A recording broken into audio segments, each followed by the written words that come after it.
Are you constantly bombarded with social media telling you not to eat sugar? Are you feeling like if you ate even 1 gram of sugar, your body might just revolt against you?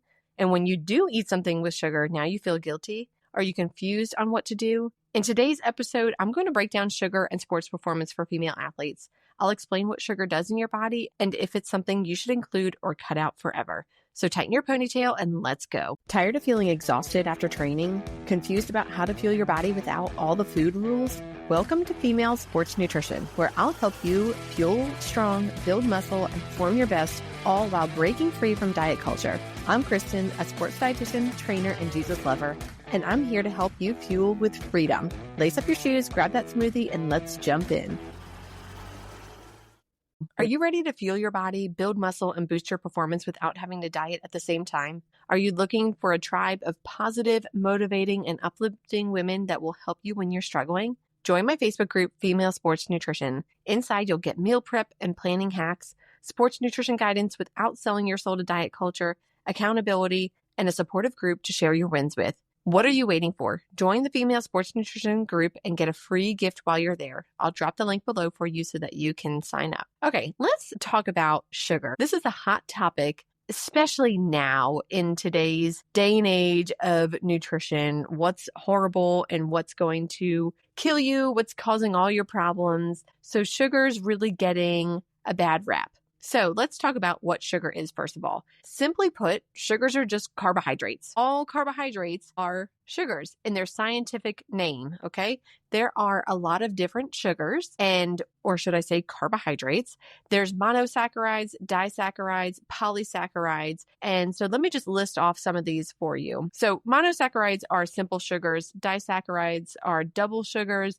Polysaccharides are complex sugars. I know I'm getting into organic chemistry here, but I want you to just understand where I'm coming from with sugars and what this all means, okay? So under the monosaccharide category is going to be glucose, fructose, and galactose. Glucose is going to be found in things like honey and fruit. Fructose is going to be found also in fruit and honey. And then galactose is going to be found mostly in dairy products. So again, monosaccharides are going to be simple sugars. Disaccharides, which are double sugars, are going to be sucrose, lactose, and maltose. So sucrose is going to be made up of glucose and fructose. So this can be found in sugar and sugar beets. Lactose is made up of galactose and glucose, which is found in milk. And maltose is going to be 2 glucose molecules, and this is actually found in barley. Polysaccharides, which are going to be your complex sugars, are going to be made up of starch and cellulose. So starch is basically like potatoes, for example, okay, and grains. Cellulose is going to be what provides structure for plants like vegetables, but they're all sugars. I have this pet peeve when people say carbohydrates turn into sugar in your body when you eat them. That drives me nuts because it's not true, because it's already sugar. You ate carbohydrates, therefore you ate sugar. They didn't turn into sugar. They already were sugar. So now if someone says that, you can give them the real answer that carbohydrates are sugar. So basically, all these carbohydrates or sugars are going to break down in your body, or they're going to be digested in your body, and it's going to be broken down into glucose, which is the simplest form of carbohydrates or simplest form of sugar. That is the only thing that your brain can run off of.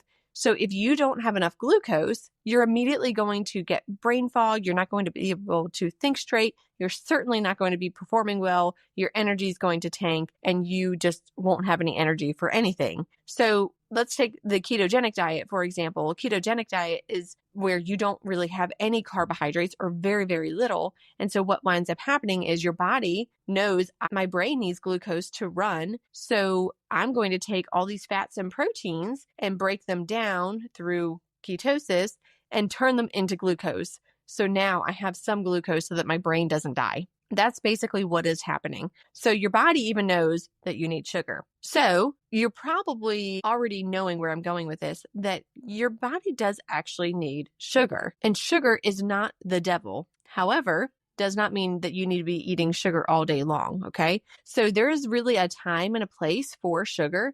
And the best time to have sugar is right around your training sessions. The reason being is because before a training session, your body's going to need quick sources of energy, and that's going to be sugar. So this would be a time to eat fruit.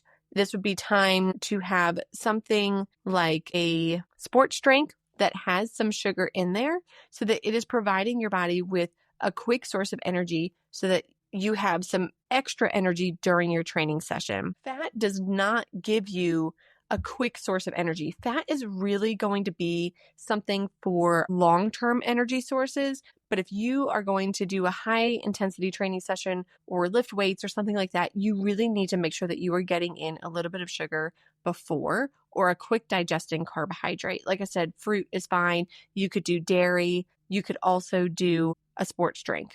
They're all going to work just equally as well. Another time that you would need sugar, or it would be beneficial for you, would be after a training session. And after a training session is when your muscles are most like a sponge. And so you're going to be able to take in quick digesting carbohydrates again and store them in your liver and in your muscle in the form of glycogen so that you are well fueled for your next training session. Now, I'm not here to say that you should be taking in like a candy bar, but what I am saying is something that is going to be a quick source of carbohydrates, aka a quick source of energy, and this would be those monosaccharides. So again, going back to fruit, going back to dairy, a sports drink would also work.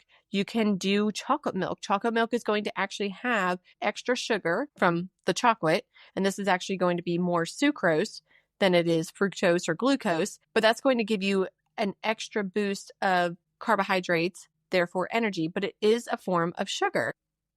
And if you look at any type of sports drink in any detail, you'll see that it's going to have multiple sugars because each sugar is going to get digested and absorbed at different rates. So for example, glucose is going to be absorbed much faster than sucrose would be. But that's actually good because you have different receptors in your body, and those different receptors are going to absorb those sugars at different times. So you're going to get a quick source of energy right now, and then you'll get some for a little bit later, which is exactly what you want. So let's kind of recap here how your body uses sugar during sports. One, it's going to use your muscle glycogen, which is the storage form of carbohydrates already in your muscle from earlier in the day, yesterday, whatever, after you recovered from your training session, it's going to store that glycogen there. So that's going to be an energy source.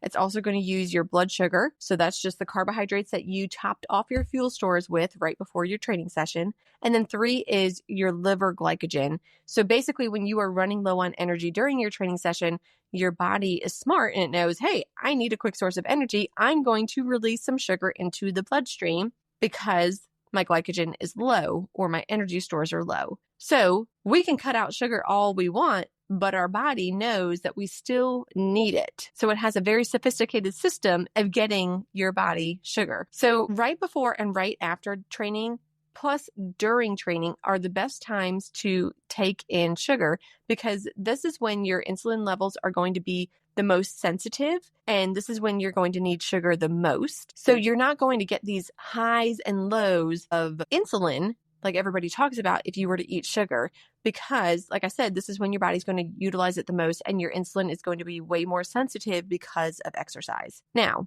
that is also to say, it's not wise to be eating candy bars and ice cream all day long because we want to focus on fuel that is actually going to fuel our bodies. And that's going to be things like whole grains, proteins, and fats. That's going to give our bodies the combination of nutrients that we need over the course of the day. So, like I said, we don't want to just eat candy bars and ice cream all day long. But at the same time, it's totally fine to have a sweet treat here and there because not only do we have physical needs for our health, we also have mental health. That means we don't want to just totally deprive ourselves of something like cutting out sweets forever because social media told us not to. But like I said, there's going to be a better time and place for having sugar, and that's going to be before, during, and after a training session. So if what I'm saying to you today totally resonates with you and you are sick of feeling like you can't have certain foods, you're sick of feeling like you're selling your soul to diet culture and your performance and your energy levels are suffering as a result, I invite you to join my Facebook group, Female Sports Nutrition. I will drop the link below for you. All you need to do is just sign on up and join us to be part of a group of supporting female athletes that will not make you feel like you can never have a piece of cake ever again. Hey friend, if this podcast inspired you, encouraged you, or changed you, I would love for you to leave me a review and share it with a girlfriend who will find it helpful or inspiring. That is the best way you can thank me and help me share my knowledge so I can help more people just like you. I'm so thankful that you spent this time with me today, and I'd love to connect with you. Join my Facebook group, Female Sports Nutrition, or send me a DM on Instagram, or hop on over to my website, EliteNutritionPerformance.com. I'll see you back here next week.